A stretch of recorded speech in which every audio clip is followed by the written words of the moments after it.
Let's read it real quick.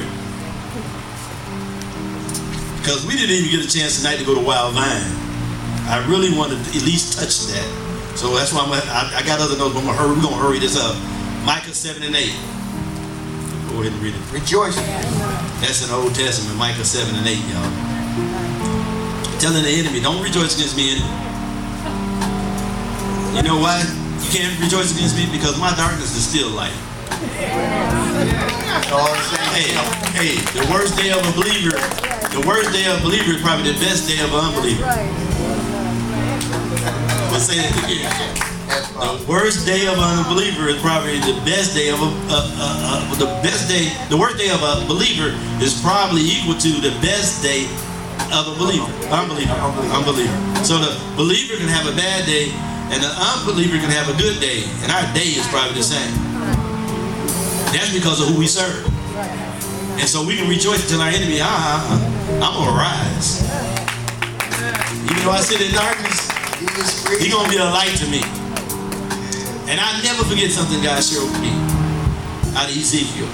I was doing a study and I was just dealing with some things in 2000. I said, God, I needed some hope, you know. I started the ministry. The ministry started looking like other ministries. I knew I felt like it wasn't the ministry God wanted for me.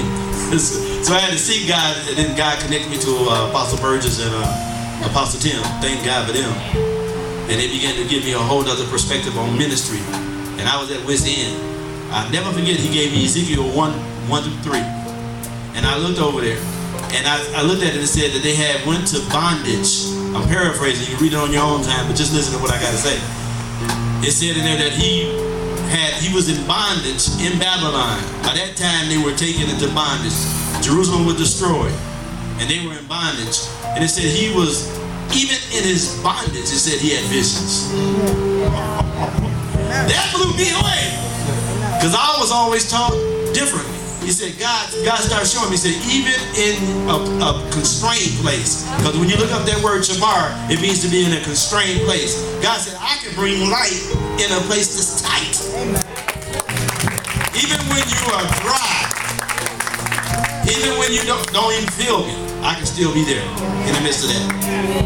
And I was just thinking about it. Even with Joseph, you know, yeah, exactly. Talking about the story and how no matter where they put Joseph, that Joseph prevailed. And sometimes we think that because we're in a certain place, you know, and we've been there for a while, that even in the midst of that, there's something for you to get out of that. But the thing it is you have to tap into those riches that's in the inside of you. Because there is some deep things inside of you. And deep is calling unto deep, and God want to bring the deep things out of you and show you who you really are versus who you've been at in your life. Exactly. I totally agree with that. And we have to trust God for that. That's the first. The second one is 8:2:15. I'm going to be real quick with this one. This one says, to be or become light. Now we went from instruction. We went from receiving light and joy through it. But now it says you become light. Now you no longer just hear it, you become it, because the highest order of anything we already know. I've shared it many times is what? To become it. Yes. So it's talking about to be illuminated, to become lighted up, even the light of your eyes, to even to make your face and countenance change. I don't know about you. Now, that which is in you is coming on your physical body. Go real quick, y'all. Psalms 13:3. I got two places in Psalms that we're going to go to Wild Vine, and we'll give you a little brief thought concept on Wild Vine, and we'll come back next week and we'll finish that up. Then we'll open up for questions. Psalms 13:3. I don't know about you, but I want my eyes to be lit. Yeah. See, because once you find your purpose, you can't go back to anything else. Won't be satisfied. You won't be satisfied. You're right. Look at Psalms 13:3. You want to read it for us? Y'all know what he's saying? Y'all want me to break it down for you? You know what he's saying? He said, Lord, I want you to give me understanding. Give me revelation. Remove the scales. I want to see. I don't want just the letter. I don't want just the law. I I want to know, I don't want just the logos. I don't want what's written. But I want my eyes to be lit.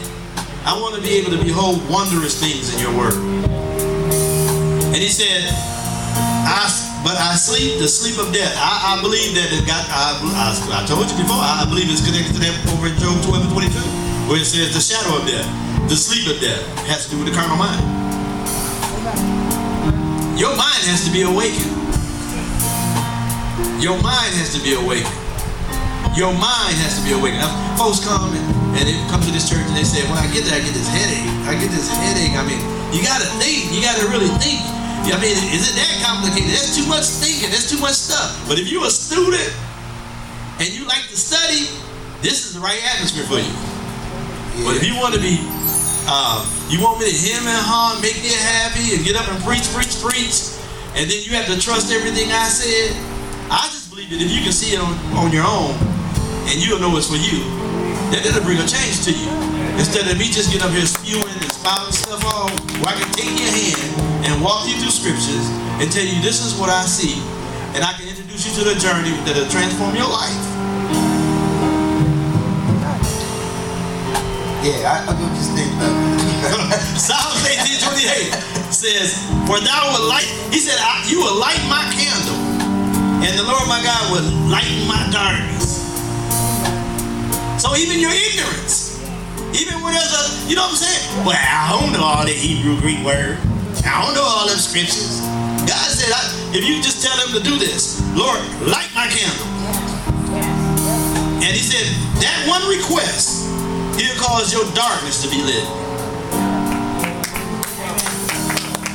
I don't know. I got happy when I was going over. I don't know what I have to do to make them happy, but I already showed you what the candle is, the spirit of man.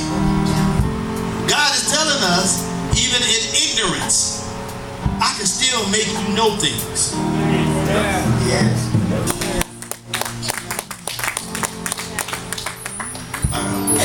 Yeah, you know, I just think about, consider and hear me.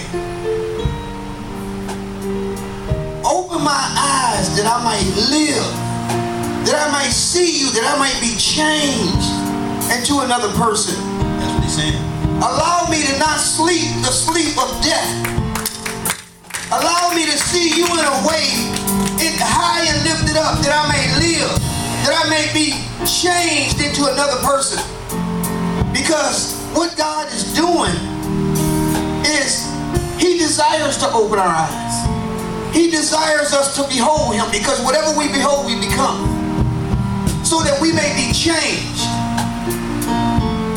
But are you willing to ask the Lord to hear me, O Lord? Are you willing to ask Him to open your eyes that you might see and behold Him? In the Old Testament, it said in Matthew 13, it was talking about all the parables is over there. And Jesus said, blessed are your eyes, for they see. Blessed for your ears, for they hear. Because many prophets, many righteous, I'm paraphrasing it, look to see this day that you see. Yep. And because He was the epitome of everything they thought in shadow. He said they had shadows, you have a greater light. The very thing